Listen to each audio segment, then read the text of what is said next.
I'd like to ask both of you about Paul Pogba and his contribution. He is lauded by the same people we were talking about, John. I can see you laughing. He is regarded, and it is on the record, that he cost 100 million euros to take from Juventus to Manchester United. I thought he was exposed in the Barcelona game as pretty ordinary, totally out of his depth, contributed nothing. No, he wasn't. He didn't play well at all. I mean, he didn't play well against Wolves either. No. And you keep going back. We all keep going back to Pogba when he's in the mood. He has talent and he does spectacular things at times. I mean, but the great players don't do it when it's on. Yeah. You know what I mean? If he's in the mood, he can do this, he can do that. He needs better players around him.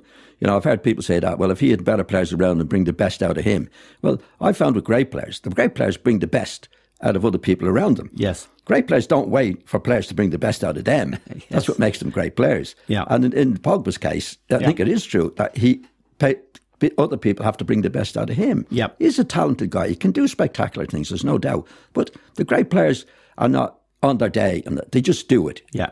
With a certain attitude and a certain approach. Like if you go back, for example, Modric, I think is one of the great midfield players of today. You don't wait for Modric to say, well, he wasn't in the mood today. Yeah. You know, he needed players beside him. He does it. He does it. That's what makes him great. And that's what makes the great players. Did he, Paul Pogba?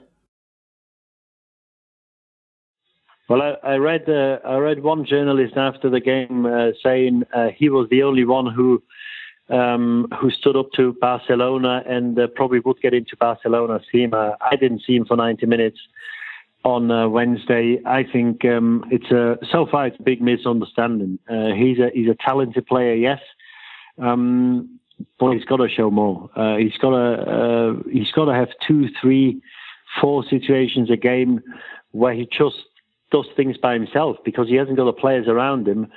In his defence, I would say it's very hard to shine in the Manchester United team, because at the moment they don't play football, they work football. Yes. And he's a player who likes to be in possession. So it's a bit of both. I think he's got to do more, and to be really classed as a top class or a world class player, he certainly has to step up in the next months and in the next years. On the other hand, I think any player in the Manchester United team who likes to be in possession would struggle, because at the moment they don't play an awful lot of football. So I think it's hard at the moment for any player in that team to shine. But he's got to do more, because he cost an awful lot of money. He was at one time, I think, the most valued player, or the most expensive player. And he certainly hasn't showed that since he's gone to Manchester United. And the reason with the manager that Mourinho has been holding him back, you know, he hasn't got that anymore. He's gone. Yeah. Yes, his form improved over the last few weeks since Solskjaer came in, but overall, for me, it's not enough. No.